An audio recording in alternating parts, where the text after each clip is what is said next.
Have you ever wondered what the true meaning of wealth is? I used to think it was about the fancy car I drove, the high-rise apartment I lived in, and the designer suit I wore to work every day. My name is Alex, and I built a life for myself in the city, a life my beautiful wife and I could be proud of. But this life was built on a lie, a deep, dark secret I kept hidden from everyone, especially her. The secret was my father. You see, I told everyone he passed away years ago. It was easier than explaining the truth. One rainy afternoon, as I was leaving a business lunch, I saw him. An old man huddled on a street corner, his clothes ragged, his hand outstretched, begging for spare change. It was my father. A wave of shame washed over me. How could this be? My own father, a beggar on the streets of the city, where I was a respected businessman. I quickly turned my head, pulling my coat collar up, and hurried past, pretending I didn't see him. My heart pounded in my chest. What if someone I knew saw him? What if my wife found out? The thought was unbearable. From that day on, I lived in constant fear. I started taking different routes to work, avoiding that part of the city. If I saw a figure that even remotely resembled him, I'd cross the street. I became consumed by this shame, this secret I was so desperate to protect. My wife noticed the change in me. I was distant, irritable, and constantly on edge. She'd ask me what was wrong, but I'd just brush it off, saying it was stress from work. How could I tell her that the ghost I was running from was my own living, breathing father? My wife is a compassionate and intelligent woman. She knew something was seriously wrong. She started to pay more attention, piecing together the small clues I was unintentionally leaving behind. She noticed how I'd flinch at the sight of homeless people, how my eyes would scan the streets with a look of panic. One day she saw me rush past that same corner, my face pale, and then she saw him. The old man. She saw the resemblance in his eyes, a faint echo of the man in the old, faded photographs I kept hidden in a box at the back of my closet. Instead of confronting me, she decided to uncover the truth herself.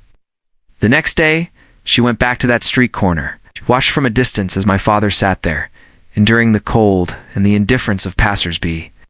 She watched as people dropped coins into his cup, their faces a mixture of pity and disdain.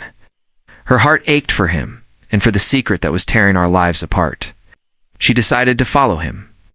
As evening fell, my father packed up his meager belongings and began to walk. He didn't go to a shelter or a dark alleyway as she expected. Instead, he navigated the back streets until he reached a small run-down house in a forgotten part of the city. My wife watched, her curiosity now mixed with confusion, as he unlocked the door and went inside. Peeking through a grimy window, she saw something that shattered every assumption she had. My father wasn't living in squalor. The small room was neat and tidy. He took the day's earnings, a handful of coins and crumpled bills, and carefully smoothed them out on a small wooden table. Then, he pulled an old, worn book from a shelf. He opened it, and my wife could see it was hollowed out. Inside wasn't just money, but stacks of it neatly bundled. It was a secret savings book. He carefully added the day's earnings to the stash. A small, yellowed piece of paper slipped out. He picked it up and stared at it, a gentle smile on his face. My wife strained to see what it was. Written in faded ink, she could just make out the words, Alex's college fund. In that single moment, everything became clear. This wasn't a story of a man who had fallen on hard times. This was a story of incredible sacrifice. My father wasn't a beggar because he had to be. He was a beggar so that I could have a future. He had worn rags so I could wear suits. He had endured shame so I could live a life of pride. It's the money for my education, for my start in business, for the very foundation of the life I was so ashamed of him seeing, ... It all came from this, from his love, disguised as poverty. That night my wife came home and found me staring blankly out the window. She sat down beside me, her eyes filled with a sad, gentle understanding. She took my hand and without any judgment told me everything she had seen. She told me about the small house, the worn book, and the note with my name on it. She said, "Your father chose the most humbling path to give you the most honorable life. He carried a burden of shame so that you would never have to." Her words hit me like a physical blow. The shame I had felt was nothing compared to the overwhelming wave of regret and love that now consumed me. All those years I had seen him as a source of embarrassment, when in reality, he was the source of my strength, my success, my very being. I had been so blind. so caught up in the superficial definition of wealth that I could unsee the treasure standing right in front of me.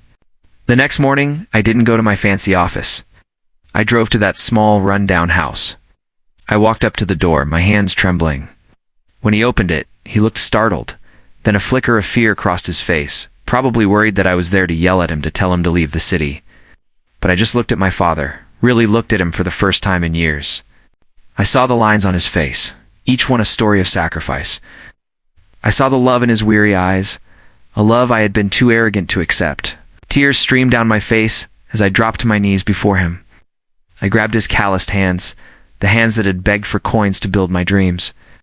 Through my sobs, I finally said the words that had been buried in my heart for so long. "Dad," I choked out, "I was so wrong. I thought being rich was about having money. But you, Dad, ... you have the richest heart in the world.